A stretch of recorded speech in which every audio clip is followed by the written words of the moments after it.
Wilmington has issued a severe thunderstorm warning for northwestern Fairfield, southeastern Franklin, looking until 6:30 p.m. At 5:40 p.m., emergency management officials reported quarter-sized hail in Reynoldsburg. Radar indicated that the severe thunderstorm remains capable of producing quarter-sized hail.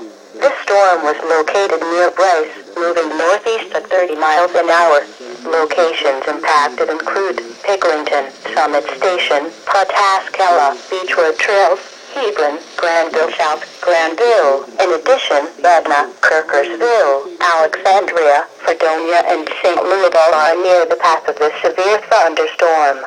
This includes the following Interstate 70 between mile markers 108 and 126.